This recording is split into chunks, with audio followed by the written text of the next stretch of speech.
Hi everyone, Sean Lougheed with Local 657 and a member of the bargaining team. We've arrived back in Toronto to continue mediation January 6 and 7. What we're seeing play out at colleges is the endgame of the Ford government financially starving the post-secondary system after gambling the stability of that system on international student revenues. Ontario has the lowest per-student public funding in Canada. Entirely sustainable levels of international enrollment are possible if the province stops starving a sector starved by successive governments for decades and now a political pawn for federal immigration decisions. Remember, workers should never pay the price of the CEC and the college's threatening austerity. It isn't the members who mismanaged international enrollment, and it isn't the members who continue to underfund this sector. That's the politicians and the college presidents themselves. Perhaps it would make bargaining less contentious if the College Employer Council, the CEC, didn't peddle proposals full of concessions. Their corporate agenda undermines faculty working conditions and the quality of education for students in all of our communities where we live and raise our own families. The CEC shouts down the very proposals that seek to raise quality in and outside of the classroom. We train the future workers who will lead, run, and build our province. What we're asking for is a collective agreement that helps us do our jobs with the best conditions possible, because that's what all of our communities deserve. If we want to be the strongest, the brightest, hardworking, and healthy, post-secondary is a good place to start. Yes, that'll take some money, but nowhere near the $1 billion the CEC continues to spin, and nowhere near what the Premier spends on luxury spas either.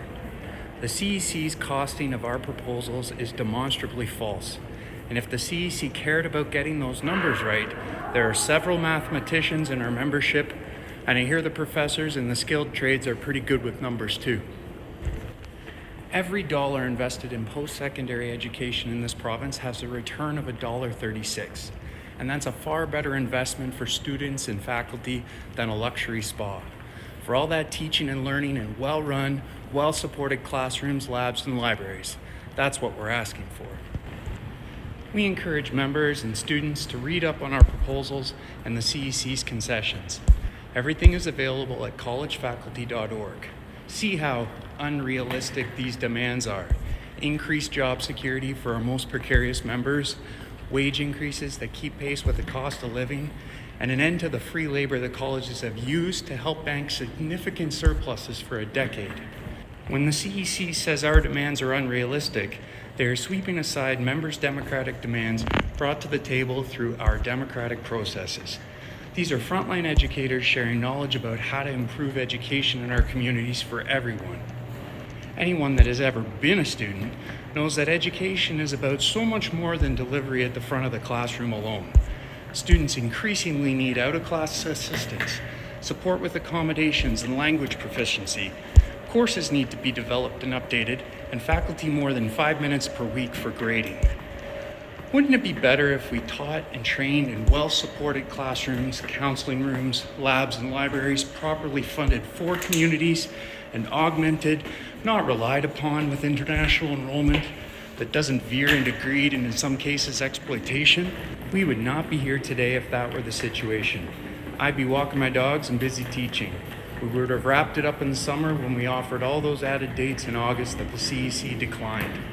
Instead, the CEC is pushing a worse contract that will float the system on exploiting workers, narrowing the definition of teaching, two-tiering workloads, making it harder for the 50% of our members working precariously contract to contract to attain job security, and refusing to resolve the $24,000 in unpaid labor we know faculty are contributing every year due to workload language that hasn't been updated since the 1980s.